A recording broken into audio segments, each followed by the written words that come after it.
आज चुनाव बहुत नजदीक है। ज्यादा लंबा समय चुनाव को रहने गया है।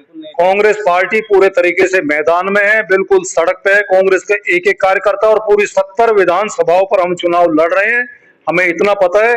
और बाकी जो भी आदेश हमारा शीर्ष नेतृत्व का होता है वो हम सबको मान्य होता है।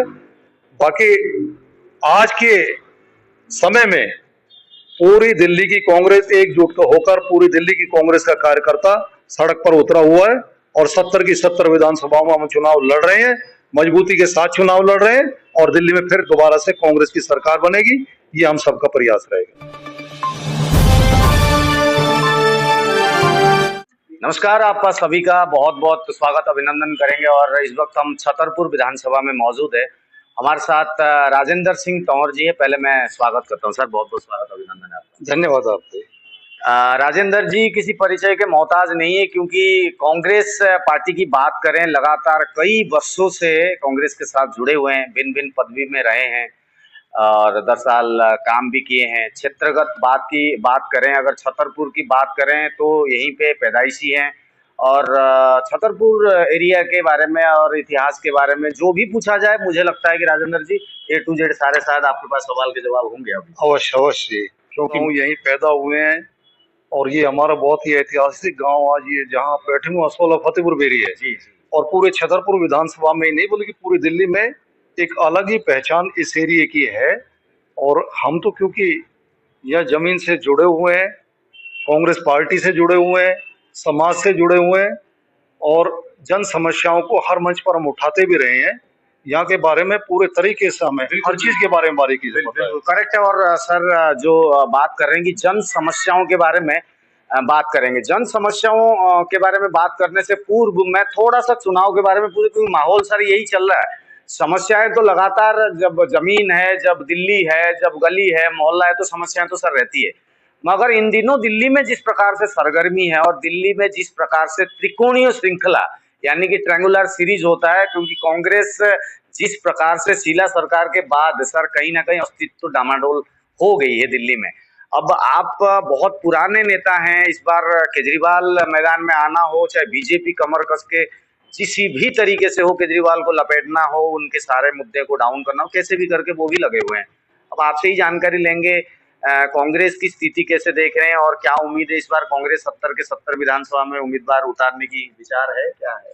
देखिए, कांग्रेस सबसे पुरानी पार्टी है और कांग्रेस का इतिहास आपको अच्छे तरीके से मैं तो आपको बताना चाहता हूं, लेकिन ये आप भी जानते हैं कि कांग्रेस जब जब संकट में लोगों ने पाई है तो उसके बाद कांग्रेस का कार्यकर्ता और दूने जोश के साथ लगा है और कांग्रेस की दोबारा से फिर से वापसी हुई है।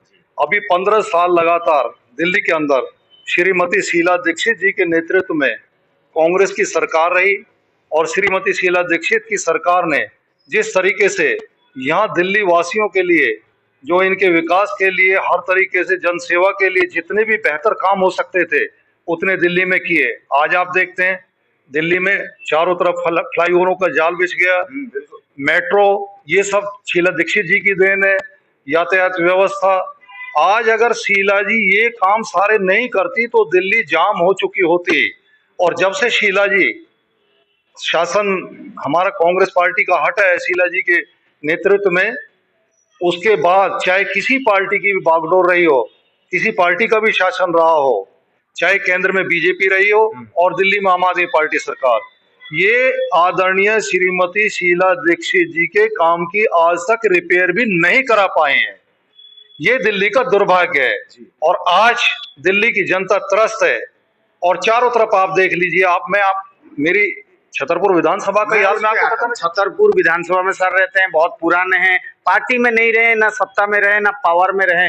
मलाल और कहीं ना कहीं गुस्सा भी सर आपको आता होगा, क्योंकि जब आप क्षेत्र में रहते हैं तो आप चाहेंगे कि अपनी जो जनता है उसको बखूबी सर्विस दी जाए, चाहे नाली, सड़क, बिजली, पानी क्यों ना हो।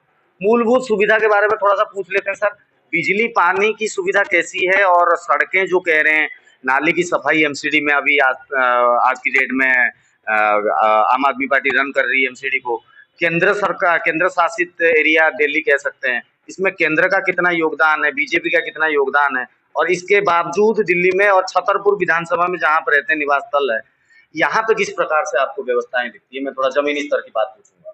देखिए, अभी आपने देखा होगा, आप जिन रास्तों से आए हैं, चाहे वो मेन रोड हो, चाहे वो अभी अंदर आपने इस गांव की जो हमारे जो छतरपुर विधानसभा है, ये एक मिश्रित विधानसभा है गांव और कॉलोनीज की। यहाँ झुग्गी क्लस्टर भी है, जे क्लस्टर भी है, अनऑथराइज कॉलोनी भी है, यहाँ बहुत सारे गांव भी है। लेकिन आप इनकी हालत देखेंगे तो आपको यही पता नहीं चलेगा कि यहाँ के गड्ढे में सड़क है, सड़क में गड्ढा है, किस तरीके से लोग यहाँ रह रहे हैं। और अभी पीछे बारिश के मौसम में मैं आपको बताना चाहता हूँ कि स्थिति इतनी खराब थी। अभी पीछे भाटी माइंस में बारिश के टाइम में एक बच्चा 12-13 साल का, वो स्कूल से आकर खेलने के लिए गया था, गली में एक पुराने टाइम का लोहे का पोल लगा हुआ था और उसके माध्यम से बिजली का करंट पानी में उतर आया। 2 बच्चे थे, उनमें से एक बच्चा किसी तरह जान बचाने में कामयाब हुआ और एक बच्चा वहीं का वहीं अपनी जान गंवा बैठा। बारिश में सर हमें को खबर आई है इस प्रकार बहुत बहुत सारी जी, आप देख लीजिए हमारा आयनगर गांव, आयनगर कॉलोनी, आज भी आप जाकर देख लीजिए इतना बुरा हाल है।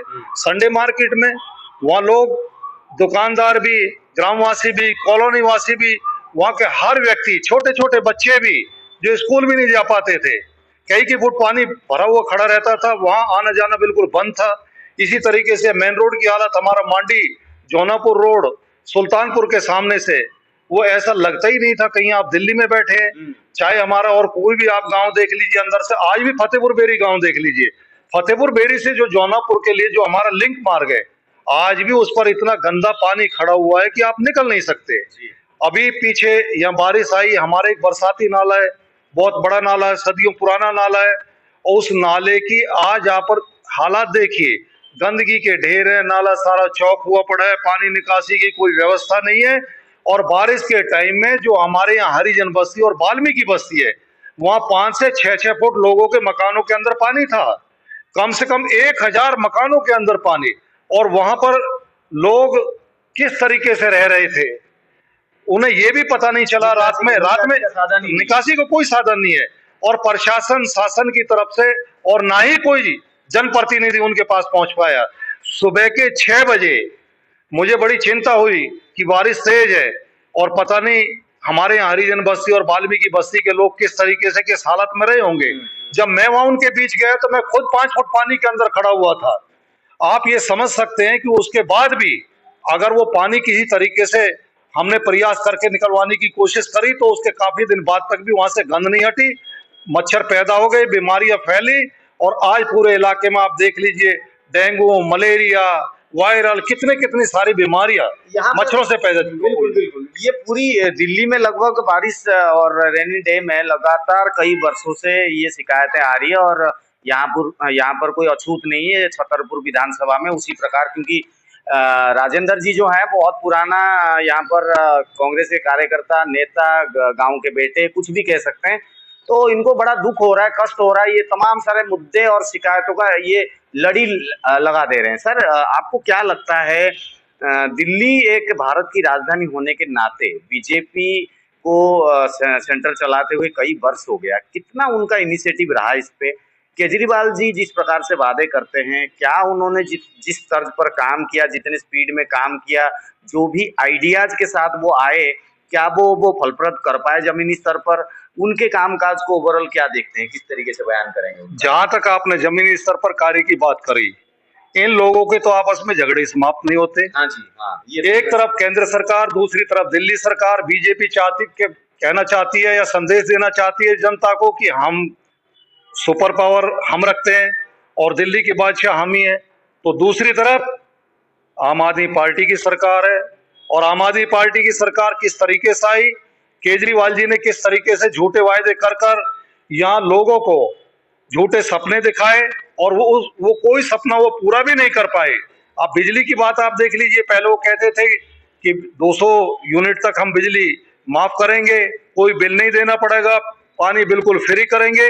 लेकिन आज आप देख लीजिए बिजली के बिल कितने बढ़े हुए आ रहे हैं, पानी के बिल कितने बढ़े हुए आ रहे हैं, और किसी के लिए ना कोई बिजली माफ है, ना कोई पानी माफ है। आप किसी से भी, आप जनता का इंटरव्यू ले सकते हैं, पूछ सकते हैं जनता से कहीं भी जाकर जी। इस एरिया में तो मैं आपको बता दूं, इतने ढेर, मेरे पास भी बिल रोजाना लोग लेकर यहाँ आते हैं कि ये देख लीजिए जी, सरकार ने तो हमसे पहले ये वायदा किया था केजरीवाल जी ने कि हम आपकी बिजली माफ करेंगे, आपका पानी माफ करेंगे, और ये तो बिल लाखों में आए हुए पड़े। नहीं तो आपके नजर में फिर यहाँ पे एक सवाल और बनता है कि अगर कांग्रेस से आप प्रतिनिधित्व कर रहे हैं विधानसभा की, यहाँ पर दो सवाल मैं करूंगा, क्या इस बार बीजेपी बॉयकॉट या आम आदमी पार्टी बॉयकॉट, कांग्रेस का उत्थान, एक तरह से फिर से एक सीट में आने की और दिल्ली को संभालने की एक नियत के साथ उतरेंगे आप लोग, या किस तरीके से मंशा है इस बार चुनाव में? हम बिल्कुल पूरे तरीके से जनता के हित के लिए, जनता के बीच में, जनता के सभी वर्गों के लिए कांग्रेस हमेशा से काम करती आई है और आगे भी। मैं आपको बताना चाहता हूं कि जिस तरीके से श्रीमती शीला दीक्षित जी ने बहुत सारी जन हितैषी योजनाएं जो चला रखी थी, चाहे वो ओल्ड एज पेंशन हो, आज देख लीजिए किसी की पेंशन कोई नई बनी हो तो बता दीजिए, वो तो अभी दोबारा से खोले हैं। हाँ, तो कई वर्षों से राशन कार्ड, किसी एक का भी कोई राशन कार्ड नहीं बना, जबकि हमारे कांग्रेस के समय में अंत्योदय कार्ड बनते थे, बीपीएल कार्ड बनते थे, सारे काम जनता के, जनप्रतिनिधि के यहाँ पे अटकर होते थे। और एक सबसे बड़ी बात आप देख लीजिए जी, आज बीएससीएस इतना जबरदस्त करप्शन है कि अगर कोई गांव के अंदर लालडोरा में या अनऑथराइज कॉलोनी में या जे क्लस्टर में भी, या कोई फ्लैट वाला अगर कोई मीटर के लिए अप्लाई करता है, कोई मीटर मांगता है, तो उसके लिए मोटी रिश्वत मांगी जाती है और बगैर रिश्वत के किसी को कोई मीटर नहीं लगाया जाता। ऐसा हो रहा है? बिल्कुल, आप देख लीजिए, किसी को भी आप पूछ ले, A to Z कोई मीटर, कोई भी एक व्यक्ति आकर ये बता दे कि हमारे यहाँ नया कनेक्शन कोई फ्री में लगा हुआ हो। इतना करप्शन जब इस सरकार के अंदर हो, और जिस सरकार, जो सरकार की सरकार है, चाहे उसमें मुख्यमंत्री हो, चाहे उनके मंत्री हो, उनके विधायक हो, एक के बाद एक, एक के बाद एक जेल जाते हैं, आ जाते हैं बाहर, और फिर यहाँ ईमानदारी को ढोल पीटते हैं। मैं समझता हूँ कि ये सारी बेकार की बातें हैं और जनता बिल्कुल समझ चुकी है। चाहे केंद्र में बैठी बीजेपी सरकार माननीय एलजी साहब के माध्यम से अपना शासन दिल्ली के ऊपर पूरे तरीके से आधिपत्य करना चाहती हो, और चाहे आम आदमी पार्टी की सरकार वो ये सोचती हो कि दिल्ली की चुनी हुई सरकार तो तुम हो, लेकिन उनके आपस के झगड़े ही समाप्त नहीं होते। जनता इस चीज से परेशान है और जनता ये अब मान चुकी है कि जनता की अगर कोई भलाई कर सकती है तो केवल और केवल कांग्रेस पार्टी कर सकती है। हमें दोबारा से फिर वही शीला दीक्षित जी का समय दिल्ली के अंदर लेके आना, कांग्रेस का समय लेकर आना है। उसके लिए हम सभी साथी कार्यकर्ताओं के लिए पूरी विधानसभा के अंदर प्रयासरत हैं। अच्छा, पूरे विधानसभा के अंदर प्रयासरत हैं, तो यहाँ पर फाइनल कंक्लूजन और एक बड़ा सवाल लेके आऊंगा, क्योंकि प्रत्याशी के रूप में राजेंद्र सिंह तंवर जी बहुत सुटेबल कैंडिडेट है छतरपुर में, खासकर कांग्रेस के प्रतिनिधित्व करने के लिए। सर मैं गलत नहीं हूं तो मैं नहीं जानता पार्टी के लिए, क्योंकि हमें जितनी जानकारी है और हमने जितना काम किया है साउथ दिल्ली में, मैं तो राजेंद्र जी को कांग्रेस के प्रबल दावेदार प्रार्थी के तौर पर मैं देखता हूँ छतरपुर विधानसभा के लिए खासकर तो। और जनसंपर्क हो, जनता के बीच में जाना हो, इत्यादि कार्य हो, इनके सोशल मीडिया प्लेटफॉर्म में आपको देखने के लिए मिल जाएगा और हम पूरी तरीके से अवगत भी हैं। सर मैं जानना चाहूंगा, छतरपुर में अभी आप किस तरीके से लोगों से जनसंवाद कर रहे हैं, कौन कौन से मुद्दों को लेके जा रहे हैं, किस तरीके से लोगों के बीच में आप प्यार मोहब्बत, आगे की एक आशा के किरण के रूप में राजेंद्र सिंह तंवर जा रहे हैं, उस विषय में थोड़ा सा मैं जानना चाहूंगा अपनी विधानसभा के ऊपर। जहां तक हमारी छतरपुर विधानसभा का सवाल है, हमारे यहाँ श्रीमती शीला दीक्षित जी ने बिल्कुल पूरे तरीके से अपने तौर पर उन्होंने इस क्षेत्र में आकर देखा यहाँ बहुत सारी दिक्कतें हैं, और श्रीमती शीला दीक्षित जी ने छतरपुर के अंदर एक मल्टी स्पेशलिटी हॉस्पिटल का उद्घाटन किया, लेकिन उसके पश्चात आज तक उस विषय में कोई काम नहीं हुआ। हमारे यहाँ एक सिंगापुर के सहयोग से जो हमारी स्किल डेवलपमेंट यूनिवर्सिटी जो यहाँ बननी थी जौनापुर के अंदर, उसके लिए सरकार को जमीन दे दी गई। जमीन देने के पश्चात उसकी चारदीवारी हो गई और मेरे ख्याल सैकड़ों करोड़ रुपए उसके लिए आवंटित हुआ, वो खर्च भी हुआ, लेकिन आज तक वो चीज भी ऐसी की ऐसी पड़ी हुई है, तो उसके ऊपर आगे कोई काम नहीं हुआ। तो मुद्दे सर बड़े बड़े में गिन रहा हूं। उसके साथ साथ आज ये लोग कहते हैं कि हम 1731 कॉलोनीज को ऑथराइज, इनको रेगुलाइज कर रहे हैं। हाँ जी, हाँ जी, हाँ जी। लेकिन मेरे एरिया की मोस्टली है जो कॉलोनी, जो अनऑथराइज कॉलोनी छतरपुर विधानसभा की है, वो 69 एपिलेट जो कॉलोनी है, उन 69 में ज्यादातर हमारी छतरपुर विधानसभा की है। तो हमारे साथ तो सोतेला व्यवहार किया जा रहा है जी। एक तरफ तो कहते हैं कि हम सारे मुद्दे हो गए सर, आप ये करने होंगे। इसके साथ साथ आप पानी की यह समस्या देख लीजिए, हो गए यहाँ जो BSCS का जो भ्रष्टाचार बिजली के अंदर है वो देख लीजिए, यहाँ सड़कों की, नालियों की, गलियों की क्या हालत हो रखी है, गंदगी के ढेर।